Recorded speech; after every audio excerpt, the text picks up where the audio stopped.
पाकिस्तान ने अपने 90,000 कैदी भारत के चुंगल से कैसे छुड़वाए। नाज़रीन किराम, आज की वीडियो में आपको मैं ये बताऊंगा। तो अस्सलाम वालेकुम, मैं हूं वासिफ अली। आप देख रहे हैं यूट्यूब चैनल जिसमें मेरे दोस्त ने मेरे चैनल को सब्सक्राइब नहीं किया, उससे गुजारिश है कि वो मेरे चैनल को सब्सक्राइब जरूर करें ताकि मेरी न्यू आने वाली वीडियो आप तक सबसे पहले पहुंच सके। तो चलिए नाज़रीन किराम, टाइम को वेस्ट किए बगैर इस वीडियो को भी हम स्टार्ट करते हैं।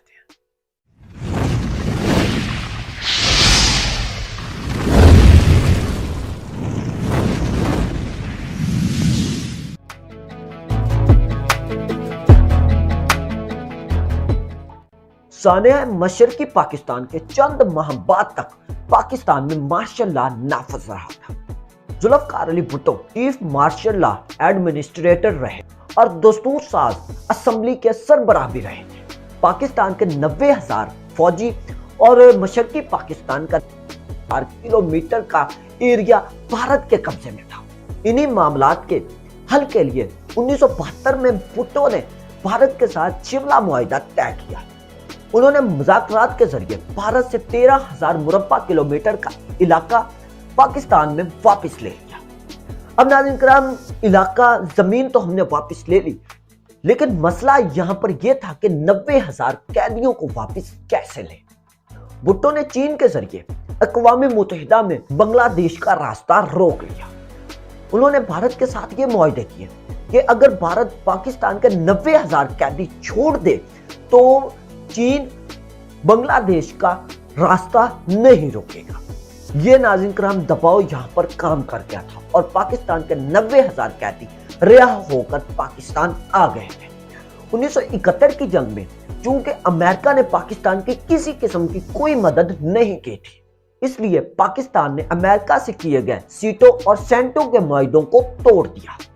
लेकिन नाज़रीन किराम, पाकिस्तान को ताकतवर आलमी इत्तेहादी तो चाहिए है, इसलिए भुट्टो ने उस वक्त इस्लामी ममालिक का इत्तेहाद बनाना शुरू कर दिया। 1974 में लाहौर में इस्लामी कॉन्फ्रेंस मुनक्कद हुई। इसी दौर में ही पाकिस्तान ने बांग्लादेश को तस्लीम कर लिया और दोनों ममालिक का एक नया आगाज शुरू हो गया। भुट्टो की सबसे बड़ी कामयाबी पाकिस्तान का मुतफ़िका आइन तैयार करना था। इस आइन के मुताबिक वजीर आजम के इख्तियारात को बढ़ा दिया गया था और भुट्टो नए पाकिस्तान के पहले वजीर आजम मुंतखब हुए थे। भुट्टो दौर का एक और दिलचस्प वाकया यह था कि उन्होंने अय्यूब दौर और उससे पहले वाली लगने वाली सनतों को सरकारी तहवील में ले लिया था, जिसका अमली नतीजा तो अच्छा नहीं रहा और सनतें भी ऐसा ऐसा तबाह होने लगी थी। सनतों को बेहतर बनाने के लिए भुट्टो ने रूस के साथ अपने ताल्लुकात को और बेहतर करना शुरू कर दिया। पाकिस्तान स्टील मिल्स भी भुट्टो के दौर में बनाई गई थी, जबकि अय्यूब दौर में शुरू होने वाला तरबेला डैम भी इसी दौर में मुकम्मल हुआ था। आइन की तरमीम के बाद भुट्टो का सबसे बड़ा कारनामा एटमी प्रोग्राम की बुनियाद रखना था। उनका नारा यह था कि गाज खा लेंगे मगर एटम बम बनाकर रहेंगे। उनका यह नारा अवाम में बहुत ज्यादा मकबूलियत अख्तियार कर चुका था। ताहम इस्लामी ममालिक का एक ब्लॉक बनाने और एटमी प्रोग्राम की बुनियाद रखने पर अमेरिका भुट्टो के लिए बहुत ज्यादा सरगर्म हो गया था। अमेरिकी वजीर खारजा हेनरी किसिंजर ने भुट्टो को इबरत का निशान बनाने की भी धमकी दे दी थी। अपने दौरे अख्तियार के आखिरी साल जुल्फकार अली भुट्टो से एक तारीखी गलती हो गई। आम इंतखाबात 1978 में होना थे, लेकिन भुट्टो को उनके हमशीरों ने बताया कि अगर वो आम इंतखाबात 1 साल पहले करवा दे तो उनकी जीत तो पक्की है। इस तरह वो मजीद 5 साल हुकूमत कर सकेंगे। भुट्टो के मुकाबले में ओपोजिशन का मुश्तरका इत्तेहाद PNA मैदान में आया। भुट्टो ने वाज़िया तौर पर मैदान मार लिया और 155 नशीस्तों को जीत लिया। ओपोजिशन के हाथ सिर्फ और सिर्फ 36 सीटें आई थी। पीपल्स पार्टी जीत तो गई थी, मगर इंतखाबात पर धांधली का इल्जाम लग गया था। PNA धांधली के खिलाफ एहतजाज करते हुए सड़कों पर आ गई थी। ये सियासी तहरीक मजहबी रंग में रंग गई। धांधली के खिलाफ चलने वाली तारीख तहरीक निज़ाम मुस्तफ़ा में तब्दील हो गई। इस तहरीक के नतीजे में निज़ाम मुस्तफ़ा तो ना आया, लेकिन ज़ियाउल हक का दौर आ गया। भुट्टो ज़ियाउल हक पर बहुत ज्यादा एतबार किया करते थे, बिल्कुल उसी तरह जैसे अयूब ने भुट्टो पर एतबार किया और सिकंदर मिर्जा अयूब पर एतबार किया करते थे। नाज़रीन किराम, तारीख का सितम देखिए कि ज़िया ने भुट्टो को, भुट्टो ने अयूब को और अयूब ने सिकंदर मिर्जा को धोखा दिया था।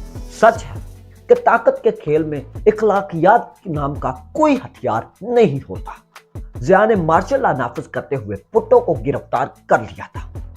मिस्टर भुट्टो की हुकूमत खत्म हो चुकी है, सारे मुल्क में मार्शल लॉ नाफिज कर दिया गया है, कौमी और सूबाई असम्बलियां तोड़ दी गई हैं, सूबाई गवर्नर और वजीर हटा दिए गए हैं। अलबत्ता आइन को मनसूख नहीं किया गया है। इसके बाद हिस्सों पर अमल दरामद रोक लिया गया है। भुट्टो को रजा कसूरी के बहुत कमजोर मुकदमे में फांसी की सजा सुना देगी। अगर नाज़रीन किराम आप ये वीडियो देखना चाहते हैं कि भुट्टो को सजाए मौत किस वजह से दी गई, तो वीडियो का लिंक डिस्क्रिप्शन में और आई बटन में भी दे दूंगा, आप लाजमी देखिएगा। रजा कसूरी मुशर्रफ के करीबी साथी अहमद रजा कसूरी के वालिद थे। 4 अप्रैल 1979 को जुल्फकार अली भुट्टो को रावलपिंडी के डिस्ट्रिक्ट जेल में फांसी पर लटका दिया गया था। जुल्म की इंतहा तो नाज़रीन किराम ये थी कि आखिरी मुलाकात में बेटे को बाप के गले भी नहीं लगने दिया गया था और फांसी के बाद किसी भी रिश्तेदार को आखिरी दीदार तक भी नहीं करने दिया गया था। लेकिन आज हालात ये है कि भुट्टो की अदालती मौत को अदालती कत्ल समझा जाता है। वो रूस जो भुट्टो के दौर में पाकिस्तान का दोस्त बनने जा रहा था, अचानक दुश्मन कैसे बन गया? पाकिस्तान में मंशियात और दहशतगर्दी का दस्तूर कैसे पैदा हो गया? नवाज शरीफ और बेनजीर भुट्टो पाकिस्तान की सियासत में कैसे वारिद हो गए?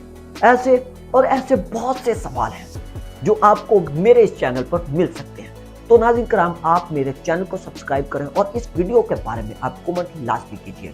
मिलते हैं किसी न्यू वीडियो में, तब तक के लिए अपना और अपने चैनल का ख्याल रखें। अल्लाह हाफिज।